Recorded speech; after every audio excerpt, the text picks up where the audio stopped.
నమస్తే, మీ పేరండి? నా పేరు సౌరపు దైవాదానం గారు. ఏం చేస్తారండి మీరు? మాజీ నెంబరే. సో ఈరోజు చూసుకుంటే జగన్మోహన్ రెడ్డి అసెంబ్లీకి వెళ్ళారు. గవర్నర్ ప్రసంగిస్తుండగానే బయటకు వచ్చేసారు. దీన్ని ఎలా చూడొచ్చు అంటారు? గవర్నర్ ప్రసంగం అడ్డుకుంటాం 100% చాలా తప్పు.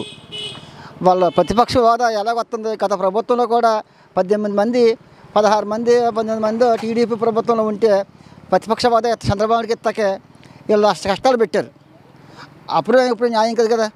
తర్వాత ప్రతిపక్షంలో ఉన్న చంద్రబాబు నాయుడు కారు కూడా ప్రతిపక్షంలో ఉన్నప్పుడు జగన్కి ఎత్తుంటే ఆ కారు నా లేబుల్కి పనికిరాదు, నా స్థాయికి పనికిరాదు అని ఆయన అన్ని రకాలుగా ఆయన విమర్శించాడు టీడీపీ ప్రభుత్వాన్ని. అది కరెక్ట్ కాదు కదా. జనాల్లోకి వెళ్ళి ఏమి ఇమేజ్ ఉందని పోరాడతాడా?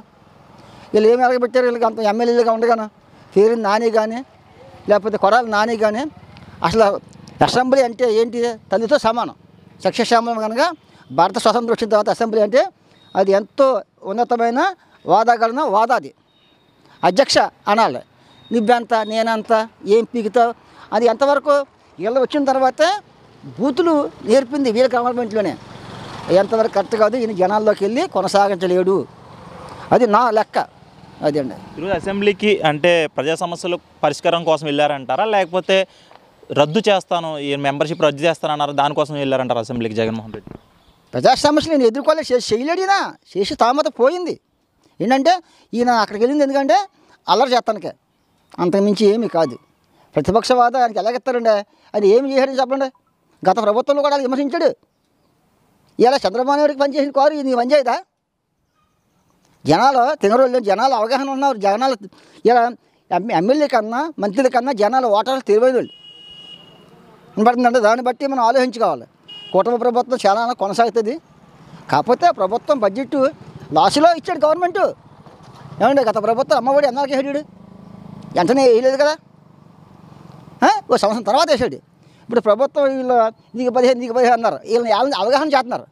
కానీ ప్రభుత్వం లోడ్ బడ్జెట్లో ఉంది కాబట్టి ఒక 6 సంవత్సరం చూసిన తర్వాత మన ప్రతిపక్షం పార్టీ వాళ్ళు అవతల అధికారం పార్టీ వాళ్ళు విమర్శించాలి. ఎంతవరకు కరెక్ట్? ఏంటంటే వీళ్ళని గగ్గోలు చేసి అల్లరి పెడితే జనం మా వైపుకి వస్తారని జగన్ ఇమేజ్ రాదు. అది 100% ఖాయమండి. అది స్పీకర్గా రఘురామరాజు అయ్యనపాత్రుడు ఎలా చేస్తున్నారండి? పనితీరు ఎలా ఉంది? పర్లేదు. రఘురామకృష్ణ ఎన్ని కష్టపెట్టారండి. రఘురామకృష్ణరాజుని అసలు దోమల్లో పడుకోబెట్టి నిజంగా సొంత పార్టీ వాళ్ళనే చిత్రమైన పెడితే రఘురామకృష్ణ ఏ పార్టీ నెగ్గాడు? వైఎస్ఆర్ పార్టీ నెగ్గాడు.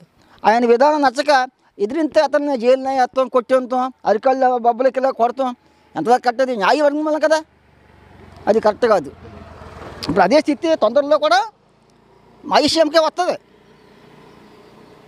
నా లెక్కది కరెక్ట్గా రావాలి కూడా బొప్పు కడుతుంది. జనాల్లోకి వచ్చిన తర్వాత మంచి కోరుకోవాలి.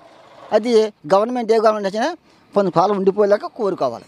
ప్రజా సమస్యల పరిష్కార దిశగా అసెంబ్లీ పనిచేస్తుందా? అసెంబ్లీ నడుస్తుందా? నడుస్తుంది. నడిపించకపోతే పవన్ కళ్యాణ్ ఊరుకోడు. ఇప్పుడు కూటమి ప్రభుత్వం కదండి ఇది. ఒక చంద్రబాబు తప్పు చేసినా వీళ్ళు ఊరుకోరు కదా. వీళ్ళు నిలదీస్తారు. నిలదీసి చంద్రబాబుని కూడా పిండేస్తారు. అది నిజంగా వాళ్ళ పప్పులు ఉడకవు. సొంత నిర్ణయాలు తీసుకుంటే పనికిరాదు. ఇవాళ మన ఏమన్నాడు? ఈ సీఎం పదవి కావాలన్నా వీళ్ళకి సీఎం ఇప్పుడు కూడా సీఎం ఈయనే కావాలన్నారు. ఎవరిని? పవన్ కళ్యాణ్. అది సీఎం కావాలన్నా ఏం కావాలన్నా పవన్ కళ్యాణ్ చాలా ఊపిమంతుడు, మంచి వ్యక్తి. ప్రత్యేక హోదా దీనికి ఇవ్వరు కూడా జనం ఒప్పుకోరు. అది ఈ జనాల దగ్గర పోరాడలేడు. పూర్వ వైభాగం రాదు. ఇప్పుడు జనాల్లోకి వచ్చి నేను ప్రజా సమస్యలను పరిష్కరిస్తానని జగన్మోహన్ రెడ్డి అంటున్నారు. జనాల్లోకి వస్తే జనాలు స్వాగతిస్తారంటారు జగన్మోహన్ రెడ్డి. తిరగబడతారు. జనాల్లోకి వస్తే తిరగబడతారు. అసలు ఏమి చేసింది ఏమీ లేదు. అమ్మఒడి ఇచ్చాడు. అమ్మఒడి దేనికి పని చేసిందాడు? అమ్మఒడి తీసుకుని ఒక స్కూల్ బ్యాగ్ కొన్నాడా? ఒక తండ్రి అన్నవాడు బుక్ కొన్నాడా? ఒక పుస్తకం కొన్నాడా? అమ్మఒడి తీసుకుని తాగాడు. తల్లిని బెదిరించి బిడ్డను బెదిరించి అమ్మఒడి తాగుడు పని చేసింది.